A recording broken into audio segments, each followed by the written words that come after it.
China India को चारों तरफ से घेर के बैठा है, बिना एक गोली चलाए, सिर्फ और सिर्फ लोन की मदद से, जो ये बाकी पास की कंट्रीज को देता है। तब भी इंडिया में बैठे हुए कुछ लोग क्या कह रहे हैं, 12-13 दिन हो गए इंडिया ने अटैक नहीं किया। ये वही लोग हैं जिनके खुद के घर के आजू बाजू आग लगी हुई है और इन्हें दिखाई नहीं दे रही। मैं इनको गर्मी महसूस करा देता हूं।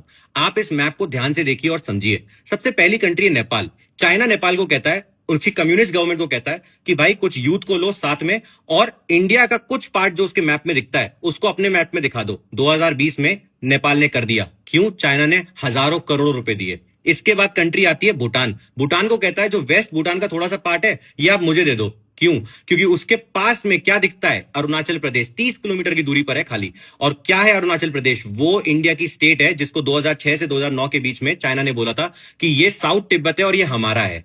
भाई साहब, ये उस टाइम पे कांग्रेस की गवर्नमेंट कुछ नहीं कर पाई थी बिकॉज हमारे इंटरनेशनल रिलेशंस बहुत वीक थे। अब आगे आ जाओ म्यांमार पे। म्यांमार का जो वेस्ट कॉर्नर है उसको चाइना वहां पे जो मिलिटेंट आर्मी है उसको सब कुछ सप्लाई करता है, वेपन से लेके सब कुछ। क्यों? क्योंकि जब इंडिया के अगेंस्ट वॉर हो तो वो उसको यूज कर सके। इससे भी आगे आ जाओ, बांग्लादेश। इन सब जितनी अभी तक थी ना, उनको दिए कुछ हजारों करोड़ों। बांग्लादेश को दिए 3.25 लाख करोड़। क्यों? क्योंकि बांग्लादेश बहुत बड़ा देश है और वहां पे वो क्या करता है, पोर्ट बनाता है, और पोर्ट डीप पोर्ट बनाता है जहां पे कोई भी वॉरशिप भी जा सकती है कमर्शियल शिप के साथ।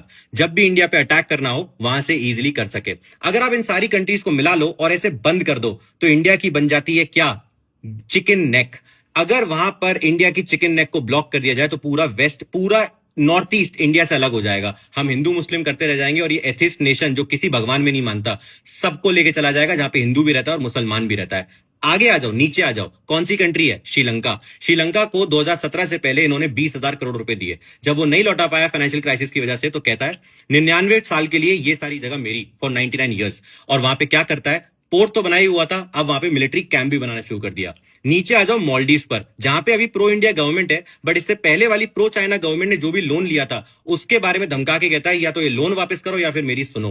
पाकिस्तान और चाइना के रिलेशन के ऊपर मैं ऑलरेडी एक डिटेल वीडियो बना चुका हूं, पिंड है मेरे पेज पर, और उस पर 3 लाख व्यूज है, 30 लाख व्यूज है, जाके देख लेना। उसके ऊपर है अफगानिस्तान। अफगानिस्तान जब से यूएस गया है तब से क्या कहता है अफगानिस्तान को जाके कि तुम्हारी हेल्प अब कौन करेगा? मैं करूंगा। थोड़ी सी इंडिया कर रहा है बट मैं ज्यादा सी करूंगा। अगर ये सब हो गया तो ये समझिए, जो पाकिस्तान का, जो कश्मीर का पार्ट पाकिस्तान को दे दिया था जवाहरलाल नेहरू जी ने, उसमें वो 50,000 करोड़ रुपए लगाकर मिलिट्री बेसिस बना रहा है। उसके अलावा जो पार्ट 1962 में वॉर में चला गया था और जवाहरलाल नेहरू जी ने दे दिया था, क्या बोलकर कि यहां तो एक पत्ता भी नहीं उगता, पत्ता तो लद्दाख में नहीं उगता, वहां पे भी दे दें।